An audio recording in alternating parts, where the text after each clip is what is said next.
Hello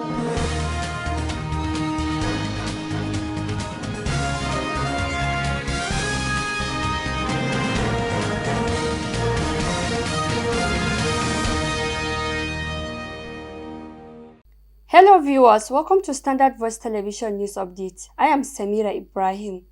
The Honorable Minister of Foreign Affairs has expressed the readiness of the Nigerian government to host the 2025 West Africa Economic Summit.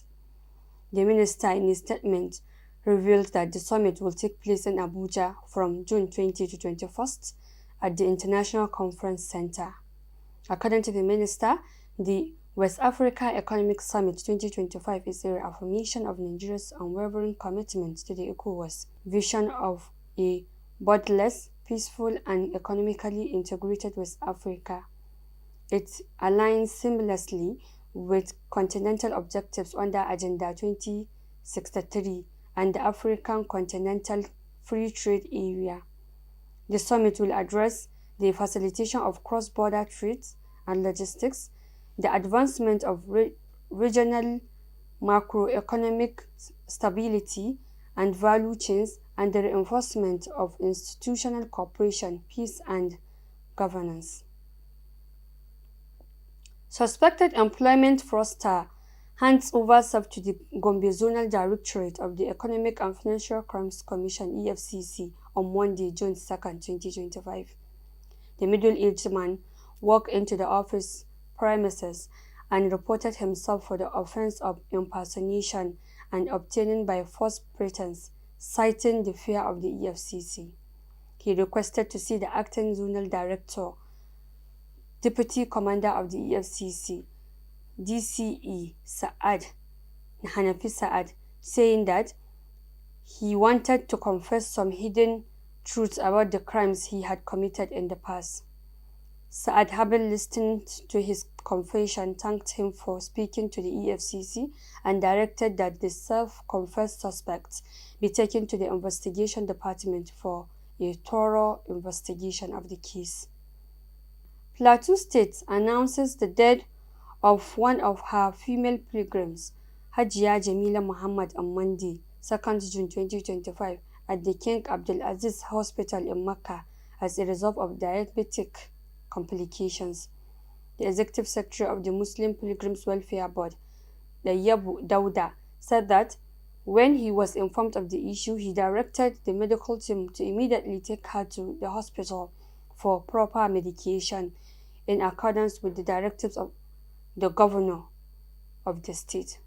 He said the Amir al-Hajj, as well as some other officials, along with the relatives of the deceased, attended her funeral prayer at the ground mosque, and she has since been buried according to Islamic rites.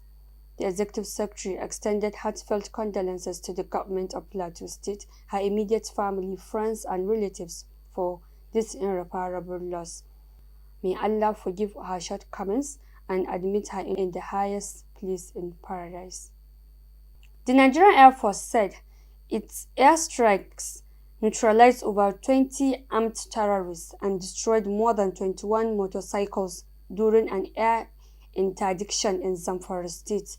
NAF spokesperson Ehimen Ejodame, in a statement, said the operation carried out in the general area south of Maigalma in the Maru local government area of the state was aimed at halting a planned large-scale attack on vulnerable communities by armed bandits. The Air Force said intelligence received indicated that a significant number of terrorists were massing and preparing to strike unsuspecting settlements. Further intelligence confirmed that the bandits had killed some farmers and abducted a number of civilians, including women and children. He said, consequently, NAF aircraft under Operation Fansanyama was immediately dispatched on armed reconnaissance and possible rescue mission. Ejodame said, upon arrival at the area, over 30 motorcycles carrying armed terrorists heading into the nearby forest were possibly identified. NAF said it deeply regretted the loss of the brave vigilantes and remained committed to working with local communities to ensure safety and security of all citizens.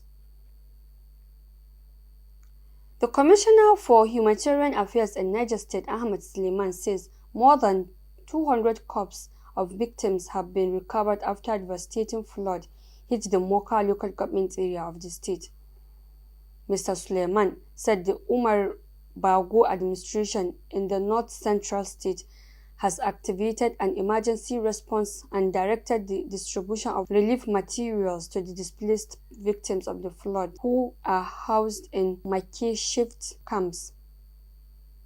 He said the Niger state government has put things in place and there are lots of contributions from various agencies and ministries.